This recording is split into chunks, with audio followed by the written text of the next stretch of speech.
Well, super excited to be here today. We're at iFinance Mortgage Production Studios. I have a dear friend of mine, Allan Bear. Allan, man, I'm so glad you're with us today. Thanks for coming. Thank you for having me on. I really appreciate it, John. Yeah, of course. Allan and I are in the Chamber of Commerce in Mission Viejo together. He is our current president, which I'm so happy for him.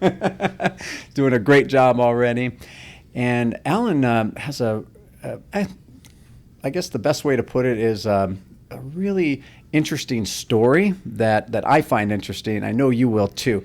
Allan has a background in tax and has just helped so many different people. But like anything in life, sometimes there's times when we have to pivot, we have to make some adjustments, and we'll talk about that a little bit as we get going. So again, Allan, thank you so much for being with us today. Thank you so much for having me on. I really appreciate it. Yeah. So tell us a little bit, what got you into this type of work, the career? Was it something you woke up one morning, man, I'm going to be in the tax world? Yeah. I actually, in college, I had worked at Liberty Tax and H&R Block a little bit. And then I went to school at UC Santa Barbara. And one of the things that the business and accounting majors, we ended up having priority if we had taken the accounting classes. And I saw a lot of those people getting hired out of school. So I didn't want to move back home. So my buddy was like, hey, you got to go in accounting. And, I wanted to graduate on time too. So then him and I, we ended up loading up courses together and strategically working on it. And I'm grateful for that because when I did graduate, especially in the 2010 era, where I saw, unfortunately, a lot of friends who were college educated working, going back at home or working for jobs that they didn't want to just because there wasn't work. During that time period, right out of the gate, I got to intern for a contract CFO, which was awesome, and then worked for a local CPA firm, and then also had the opportunity to work at Liberty during that time period. And I was also lifeguarding because that was that was the time period where you had to have 2 years of experience for an unpaid internship. So luckily, during the earlier course of my year, I had done phone sales. I sold mortgage listings. Before during college, and I had worked for a headhunter. So that experience was really helpful in launching my career and just helping people out. What was great with that, especially 2 years out of college, I had finally hit a point to where I was tired of working the multiple part-time jobs. So I joined the chamber and started networking because I found if you had those relationships and you started helping business owners, it really made a difference in just helping people. Absolutely. Unfortunately, I saw during that time period a lot of divorce, separation, businesses going out of business, and it was a tough time period. But those clients, I was able to help grow their business in a time where there was complete uncertainty. And from 2012 to 2016, actively working with a lot of those business owners and individuals, it was a great opportunity seeing that exposure. And during that time period, I had moved to a different firm. I saw with the regional firms, which again, working with those larger companies was really exciting to see, okay, hey, with that time period that they had spent together and just doing the same thing over and over again with the network of relationships, had grown their companies from 2 million to 200 million. Oof. To where I had also saw, again, started small to where they got to $1 billion privately owned. And they had done that with the relationships. From there, I had the background of going to another firm working in real estate, heavy in real estate where they had multiple rental properties. And again, they had done that with relationships. And I found in real estate, the money is made when you buy the property. Right. And again, how they got those was because of the relationships that they had in helping one another. So seeing those deals and those opportunities came from the network or came from estate planning attorneys or from friends or other investors, and seeing those opportunities, which then gave me the opportunity to come back to the chamber and really help out the community. And it's been a blast from there because where I'm at today is because of the relationships I've created. Yeah. Today, where I see where a lot of the businesses create a lot of the value is I get new clients from those life events. They got denied from a loan. Their father or loved one passed away. Or in the case that I love doing is teaching business owners how to operate their business like they're going to sell it. Seeing that value really changes the whole course of, if I was going to hire the best person that I know to do 80% of the job that I do, I've got to build in the profit. I got to not only build in the profit, but build into those people of the best people that I know to do the work. And when they do that, I see their business 3x, 10x, and really to kind of see the difference of the $500 million client to the $500,000 client.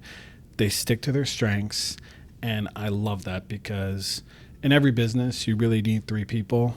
One person focusing on sales, the other delivering the product, and the operations. And when you get those right people in the right roles, you create that enterprise value in the long run that has been a true pleasure to work with on my clients. Yeah, that's awesome. Well, wow. I mean, it sounds like you've lived a lifetime already. I mean, doing all of those things, helping businesses to go from, virtually making some money, making some headway in their strategic plan to thriving just by making some tweaks, some adjustments, listening to your expertise.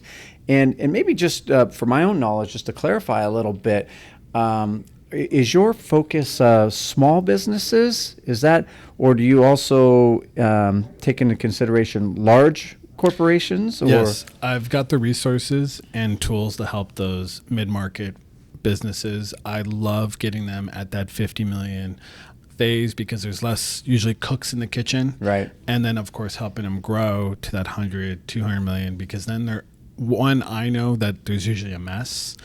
And and I know they haven't gotten the love attention that they need.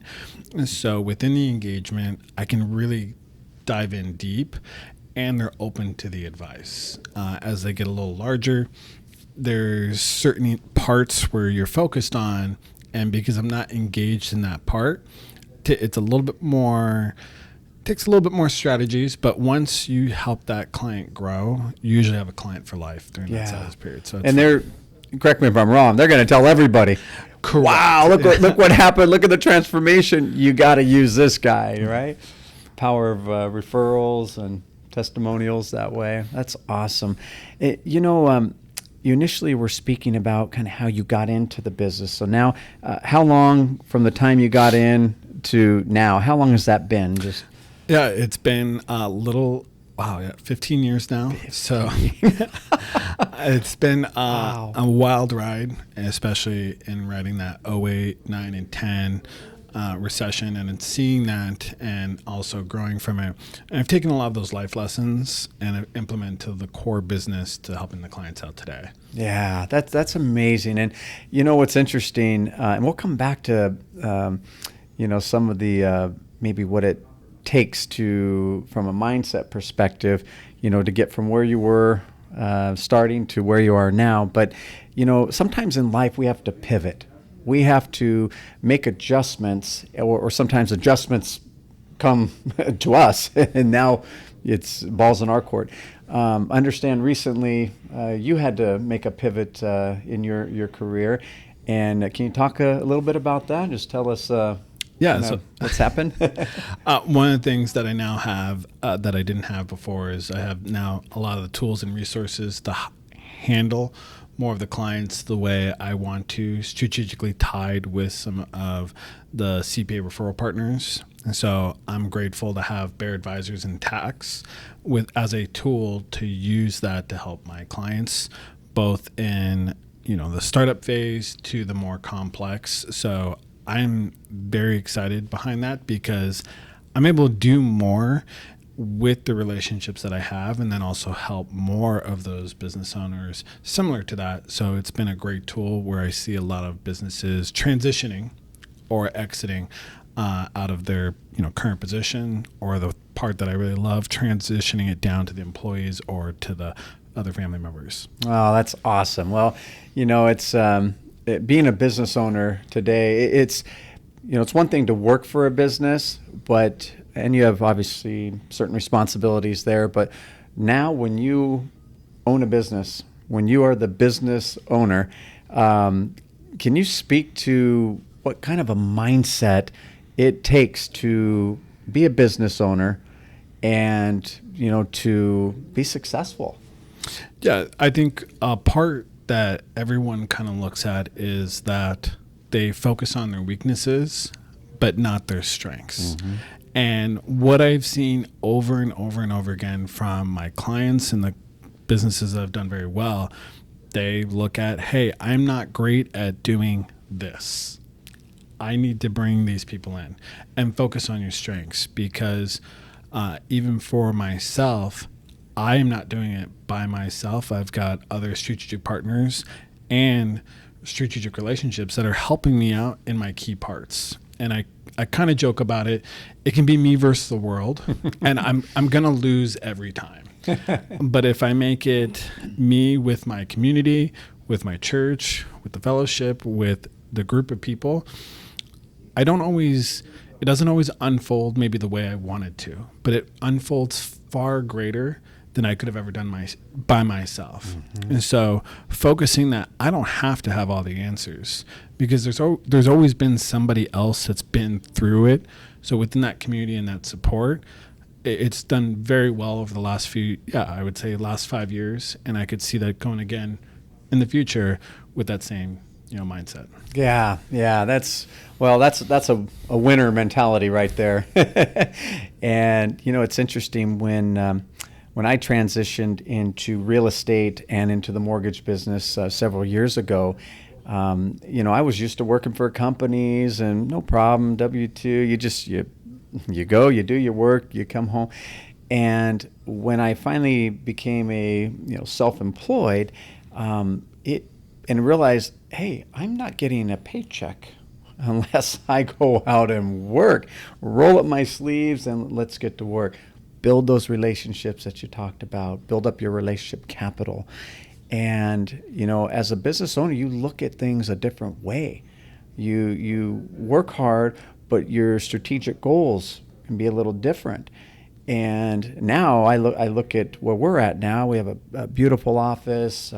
Joe, our broker owner, is fantastic to give us this opportunity here. But we have the opportunity to work and ally ourselves with strategic partners, like yourself. And so obviously we would love to refer you some clients as well. And one of the things I think we have in common is when a client comes to us, we need to figure out what their financial position is, right? We need to figure out what their income is, what their debt is, so that we know how much they qualify for a home loan, right? Is that similar to what you do when you're gathering information, maybe from on a larger scale with a company? What pieces of information might you have to gather? Oh yeah, one of the things that I saw that over and over again that helped out my clients, debt is only a tool. And getting the loan, you want to kind of look at the deal or even the house, like how could I fund it without the loan? And that seems impossible. But when I see the client, the homeowner, any of the properties, they look at, okay, first let's look at our financial position. Creating that personal financial statement, same thing with the business, creating that balance sheet. And once they find that, okay, hey, well, here's how I could do this loan without this money or achieve this goal without the loan, typically that's where I see them get funded. Because the banks, just like the lenders, are like, okay, we're seeing that you're using this loan as a tool to help fund the rental property, or you're buying the property within your means, or especially with the business owners, you're not using this money for operating capital. You're actually using it to investment to 4x the income or double. Every time I see a business or even a home owner or a real estate investor, hey, I need this money, I don't see them get funded. But when they're using it as a tool, they get funded. Wow, interesting. I never, I didn't think about it that way before. So that's the sole purpose I brought you on this program today. I learned something extra every time from Allan. Allan, I couldn't be more. I've known you for a good few years now, and through our Chamber of Commerce and everything. And you are one of the hardest working people I know. You are always grinding to take care of your why, your family. And it's just a great example for those of us that are either self-employed or business owners. You're constantly juggling things to take care of your family, and when we do have to pivot, we make it happen. We learn from our past experience. We learn from our mistakes at times, and we're like, okay, I'm going down this path now, and I'm gonna kill it. I'm gonna make it a success. But like you said, it takes a village. We're never an island. If it is, we're alone on that island. But I think that's one of the beautiful things about the Chamber too in Mission Viejo is, it's not only a very family oriented atmosphere, but when we get there, it's a group of business owners, and it's a great opportunity to help one another. And I have to say, you are one of the greatest referral sources. You're always referring people.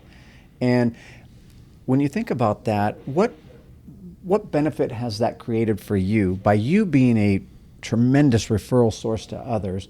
Have you seen it come back to you? Absolutely.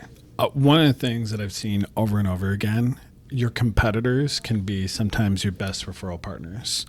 And then the thing that I see over and over again is don't look to sell, but look to help.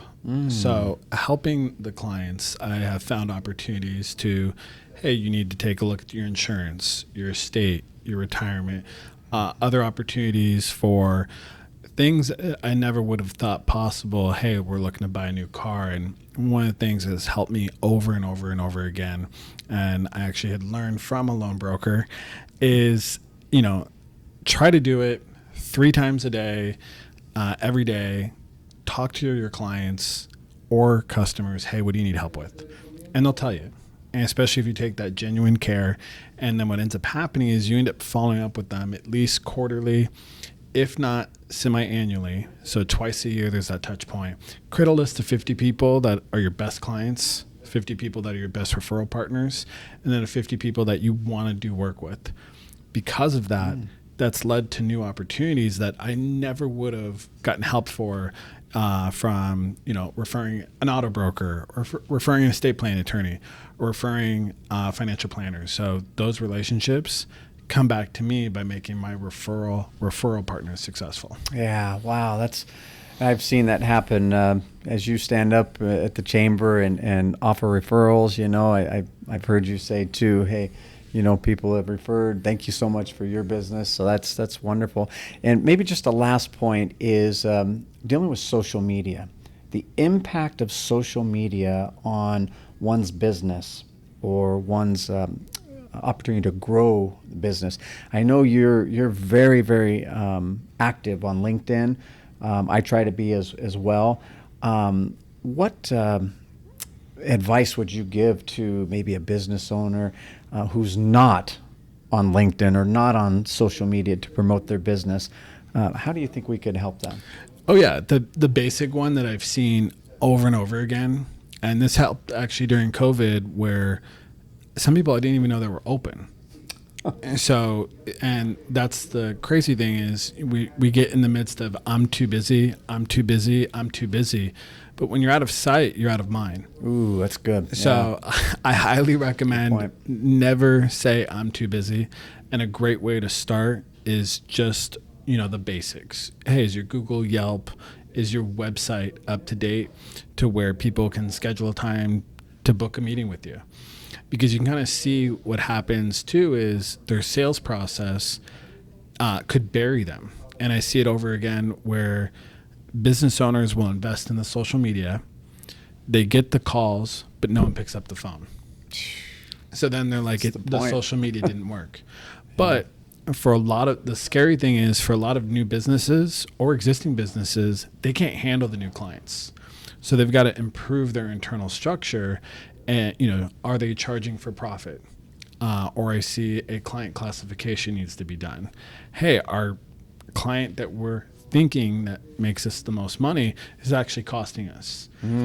So, rank your clients. Do that first. And then once you have that, build in your pricing to have a sales rep or a sales commission for those people to help out with the social media. So then they're staying proactive, because I see a lot of business owners, they're amazing at delivering the product, okay with the operations, and sometimes have no business doing the sales, or vice versa. They're great at sales, but shouldn't be doing the ops. So a great way to start is look at your internal systems, start charging for profit and that commission, and then redirecting those funds for either an outside person to do the social media. So then that can free up some of their time, but within those leads, they then can refer or help others. So by not doing the social media, you're hurting your referral partners and other people that could take on those ideal clients. Wow. Hey, that's Allan. Thank you so much for all of those words of wisdom. Thank you for taking us back in time to see how you got into this business. And looking back, I'm sure when you get up in the morning, you look in the mirror and you say, wow, look what I've accomplished. Look where I'm at now. And this is an exciting new chapter for you as you move forward and as we work together in the Chamber of Commerce together. I look forward to referring some clients to you as well. So I just want to thank you for joining us today. Absolutely, John. Thank you so much. Yeah, of course.